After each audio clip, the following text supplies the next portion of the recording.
செஞ்சு முடித்தா. ஆமென். ஒன்று தலைக்கு வரும். தலையில் என்ன வச்சாரு? என்ன கிரீடம்? தங்க கிரீடமா? முள்கிரீடம். எதுக்காக முள்கிரீடம் வச்சாரு? உனக்கு ஆதியாகமம் புத்தகத்தில் சாபம், உனக்கு குறுக்கையும் மெருக்கையும் இருக்கிற சாபத்தை எடுத்து போடும்படிக்கு இயேசு தலையில் முடி. அல்லேலூயா. இயேசு சிலுவையில் முள்முடி சூட்டப்பட்டனால உனக்கு சாபம் இல்லை, ஆசீர்வாதம் சிலுவையில் செஞ்சிட்டாரு. இல்லையா? எத்தனை கப்பல் கவுந்துட்டு. அப்போ நல்லா தெரிஞ்சுக்கோங்க, சிலுவையில் ஆசீர்வாதம் இருக்குது. அப்போ உனக்கு சிலுவையை பார்க்கும்போது ஆசீர்வாதம் இருக்கா, சாபம் இருக்கா?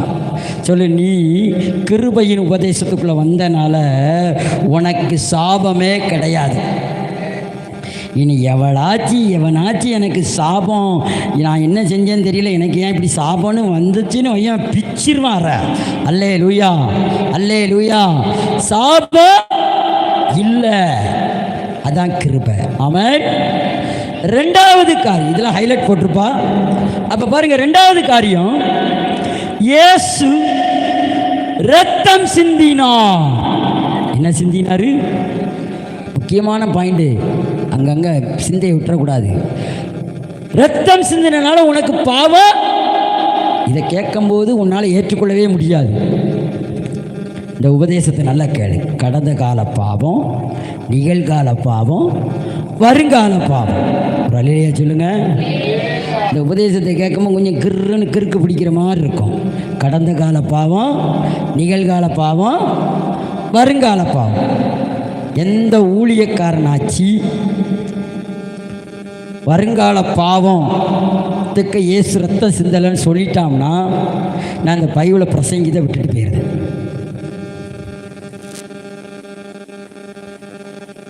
பெரிய பெரிய ஜாம்பவாருக்கெல்லாம் சுகர் இல்லாதவன் இருக்கானான்னு கேளு, ப்ரெஷர் இல்லாதவனாக இருக்கானான்னு கேளு. சுகரு ப்ரெஷர் எதனால் வருது தெரியுமா?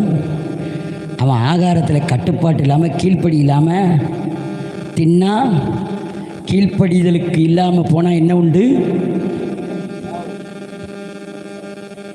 அதுக்கும் சேர்த்து இயேசு ரத்தம் சிந்திட்டார்.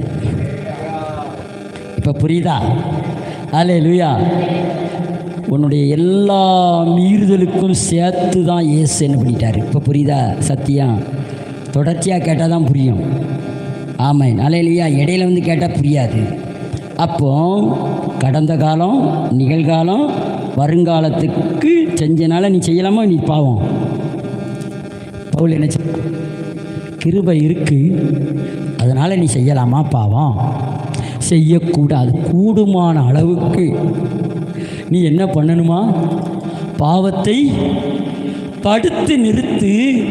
பாவம் செய்தால் சத்துரு உன் வாசப்படியில் படுத்து கிடப்பான். பாவத்துக்கு நீ என்ன பண்ணாத, சத்துருக்கு கதவை திறக்காத, பாவம் செய்யாமல் வாழு. அல்லேலூயா.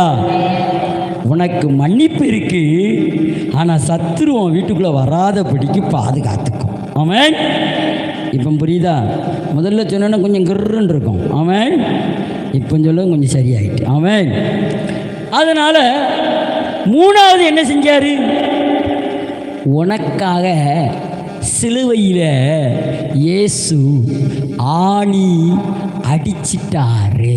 சொல்லுங்க. எனக்காக இயேசு காயப்பட்டார், ஓட்ட போட்டார். கையில் ஓட்ட போட்டாரா இல்லையா? தழும்பு இருக்கா இல்லையா? பழைய ஏற்பாடு அவருடைய தழும்புகளால் சுகமாவீர்கள். ஆனால் புதிய ஏற்பாட்டில் கிருபையில் நீ எப்பொழுதும் சுகத்தில் தான் இருக்க. அல்லேலூயா சொல்லு. நீ எப்பொழுதும் அவருடைய தழும்புகளினாலே கிருபை உன்னை சுகப்படுத்திக்கிட்டே இருக்கு. நீ சுகமாய்க்கொண்டே இருக்கிறாய். நீ சுகத்துக்குள்ளதான் இருக்கிறாய். அப்ப 3 ஆயிட்டா. 4 என்னது? சொல்லு பார்ப்போம். மரணம். அல்லேலூயா. உனக்கு 4 கிருபை என்ன பண்ணிட்டு? சாவுக்கு அதிபதி சாத்தானே